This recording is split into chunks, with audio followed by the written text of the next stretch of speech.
What is up, YouTube? Welcome back to our channel.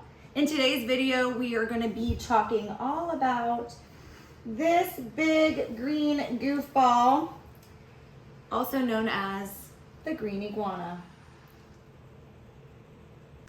So as always, before we jump into this video, I wanted to pop on and give a huge shout out to all of our patrons on Patreon who are supporting us every month by your generous donations. We really could not do this without you guys. You have saved our butts a few times and we just really appreciate you. Another shout out goes out to all the people who are graciously donating to us from our Amazon wish list. We could not be more thrilled that you guys are reaching out and helping us with our mission. We love you all so much and we appreciate everything you're doing to help us here at For Goodness Snakes.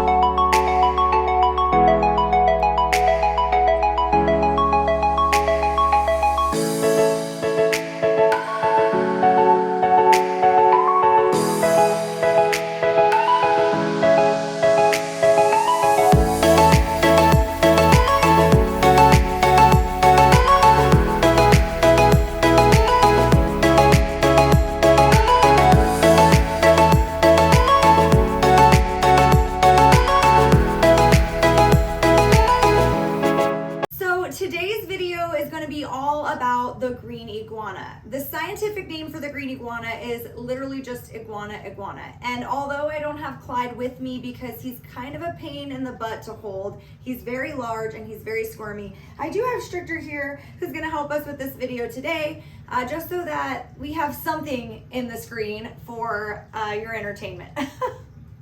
So before we get into keeping these animals as a pet, I want to go over just a few interesting facts about iguanas so you can get to know the species a little bit as a whole. So starting off, iguanas are diurnal, which means they're up during the day just like humans. This makes them really cool pets because you do get to see them being active and eating and drinking and doing all the things. We really enjoy watching Clyde do all the things during the day. He is active with us, walks around with us. He is free roaming in our house, so we get to see him being active a lot. They are also, though, arboreal, which isn't so nice because this means they really like to climb on literally everything. Often find Clyde on the stairs, on our clothes, high up in our closets, pretty much anywhere he can get into that is not the ground.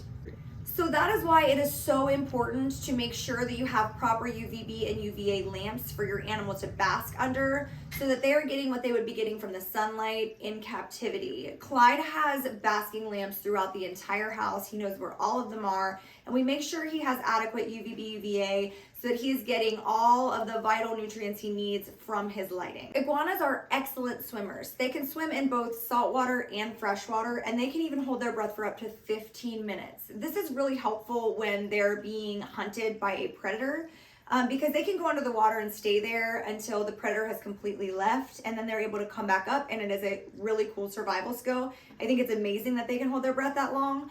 So always make sure if you are housing one of these animals, they get to swim. They do really like to swim. Clyde loves the bathtub, but in the summertime, he has a baby pool he will be able to swim in outside as long as we keep our eye on them because they do like to run off. Something else that helps iguanas get away from predators in the wild is called their third eye or their pineal gland. This is just a gland on the top of their heads that actually have some characteristics of a real eye.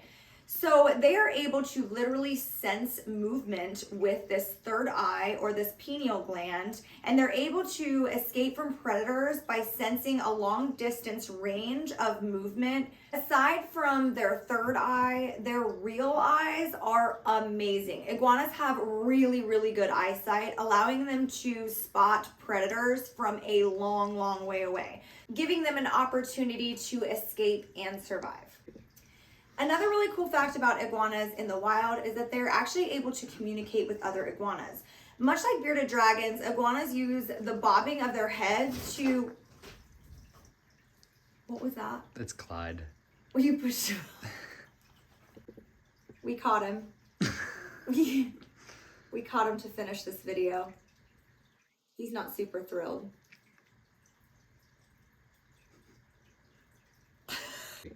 So now that you guys know some interesting facts about iguanas, let's talk about these animals as far as owning them as pets. So iguanas did used to be the most popular pet lizard, but these days it's looking more like bearded dragons, and certain kinds of geckos are taking their place as that title holder.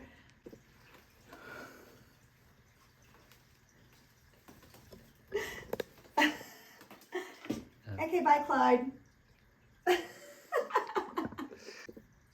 So over the years, iguanas have become less and less popular just because of their really high level of care and their very unpredictable personalities. Iguanas can be super sweet, super gentle, and super loving with their humans, but at the drop of a hat, they can also shift their energy and become quite aggressive and temperamental. Because of this, people are releasing their iguanas into the wild because they can no longer care for them, rehoming them, or selling them on the reptile trade to other owners. They're constantly being shuffled around, and I think it has a lot to do with their personality and just the way that they have to be cared for. So because of all of this, I do consider iguanas to be expert level reptiles. If you're looking for a first time reptile, or you aren't used to bigger lizards who really require a lot of time, maintenance, and care, I definitely would not suggest an iguana, even a juvenile or a baby. It is said that iguanas can never truly be domesticated. They are always trying to escape from enclosures and even their house. And at any given moment, they will try to run from you. If you have them outside, make sure you always have them on a harness and a leash, because these animals are not just gonna find their way home like a dog or a cat. It's very important to make sure he's very distracting in the background. There he is it. So Clyde is not ever really allowed in the reptile room area because, again, he's arboreal and he wants to climb on everything. And if you have an iguana or you've been around an iguana, then you know that their claws are very sharp. And not only can he cut through literally all of our grow tents, but he also cuts through our skin, which is why I needed to wear a sweatshirt. Even if you clip their nails, which is very difficult to do, even if they file their nails down on basking stones or whatever, their nails are razor sharp and they will cut you open, and they can cause a lot of bleeding and damage to your skin. So when choosing a pet reptile, if you are considering an iguana, just remember that these animals can reach lengths of up to 6 feet long, and they can weigh anywhere from 15 to 20 pounds and sometimes more than that. These are very large animals, so they're going to need a very large habitat. Clyde is 100% free roaming in our house, but we do have places that are marked off where he's not able to get into, such as the reptile room. So right now he's very excited to be exploring this room because he's never allowed in here. We do have a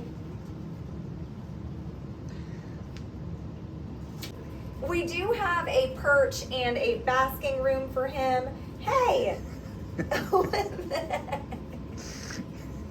I probably should have picked a different color pants to wear today.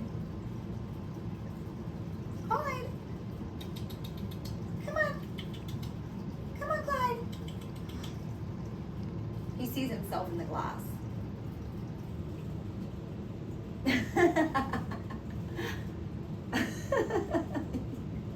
He's gonna get mad. What do you think, Clyde? He's gonna start whipping his tail. Probably. Hey, buddy. That is not real. That's your reflection. You're all right. Okay, so aside from their razor sharp fingernails, they also have razor sharp teeth, and a bite from one of these guys can send you straight to the hospital. And we're back to videoing like this. Okay, so what did we cover? Razor sharp nails, razor sharp teeth, and let's not forget about their crazy strong tail that with one whip can cut your skin open and again, send you to the hospital. Please look at him right now. Please look. So a couple of times in this video, I have talked about Clyde being, quote, free roaming. This is not something that I would suggest to anyone who is an amateur reptile keeper. Free roaming lizards need a lot of work and attention to make sure that they are safe and to make sure that they are getting adequate lighting, adequate heat, adequate humidity, and they aren't in any danger of other predators such as your dogs or cats. I have been keeping reptiles for about 15 years now, and my husband and I have put a lot of research and knowledge into how to allow Clyde to free roam in our house without putting him in any danger. That being said, we do have dogs and cats. However, they are never allowed in the same rooms together when we are not present. And Clyde, needless to say, is not super intimidated of any of our animals. In our house, we do have an entire whole room dedicated to Clyde and his basking. We have UVB, UVA lights, we have ceramic bulbs, and we have basking bulbs. But also throughout the house, we have put basking and UV bulbs where he can find the areas that he needs to get warm in if he ever does get too cold. Also, our house is a whopping 72 to 73 degrees at all times. It is very hot in here. Our friends don't love coming over, but we live to accommodate our animals, and that's just kind of how it is. Iguanas need a basking spot where the temperature is around 95 to 100 degrees, and their ambient temperature in their enclosure should be around 75. It should not go much lower than that. Now, being that Clyde is free roaming in our house, we do keep our house around 72 to 73, which technically isn't warm enough for him. However, we do have basking areas around the whole house for him, and he does find them and stay in them quite frequently.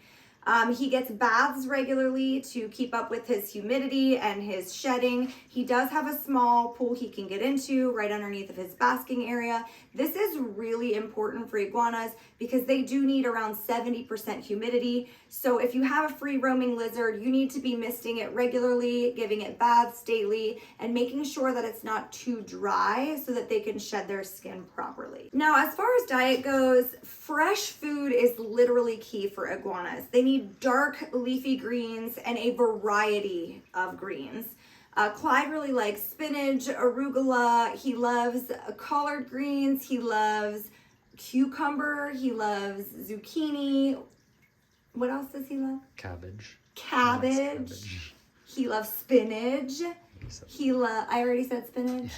He loves literally anything lettucey, leafy, green. He loves it. If it's got red on it, he absolutely will avoid it. Like, he does not like red leaves at all. I don't know why. He picks through his bowl and he doesn't eat them.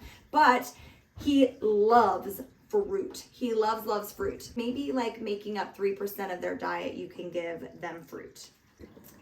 Always make sure when feeding your iguana that you are dusting its food in calcium powder and reptivitamins. They are very susceptible to metabolic bone disease like a lot of other reptiles, so they do need a lot of calcium. They also need D3, which you will find in the UVB, UVA. That is why it is so important to make sure that they are also getting those UV lights, so it will help them digest properly and obtain the nutrients they need. Another common health issue with iguanas is dehydration. A lot of times they do not get enough water. They need fresh water at all times, and I even go as far as to put mine in a big cat litter box so my iguana can submerge his entire body into it. It's very important that they get adequate water and it's fresh and clean every single day, because dehydration is a really big problem in these animals. They can become lethargic, they don't shed properly, and it can make them very sick. Because iguanas do carry salmonella in their digestive tract, when cleaning up urates and fecal matter, make sure that you are using bleach and disinfectant. If your iguana is going to the bathroom inside an enclosure, it is important to use veterinarian grade disinfectant such as chlorhexidine or F10. That way it is not only disinfecting the salmonella, but it's also safe for your iguana. We use a lot of bleach, chlorhexidine, and F10 here. The bleach is never used in a closed enclosure. That is only the veterinarian grade disinfectant. But bleach is also known to kill salmonella, so it can be used if you have a free roaming lizard on like your kitchen floor or something like that, which is what we do for Clyde. So because of the salmonella, just make sure that you're using common sense hygiene when handling and caring for your iguana. Okay, so that is all I have for you today on this video. However, I did want to end this by saying, on a scale of 1 to 10, do I think that Clyde, or green iguanas in general, make a good pet? I would say on a scale of 1 to 10, they're about a 7 in the expert level, making them about a level 2 in pet owning. So I do not recommend these to just anybody, just because of their temperament, the amount of time they need for their care, and pretty much everything about this animal, I would say, is expert level. So don't go out and buy yourself a tiny green iguana, because they do turn into these giant hunk of lizards who need a lot of work. Isn't that right, babe? That is correct. Clyde, can you tell everybody on YouTube goodbye? Yeah?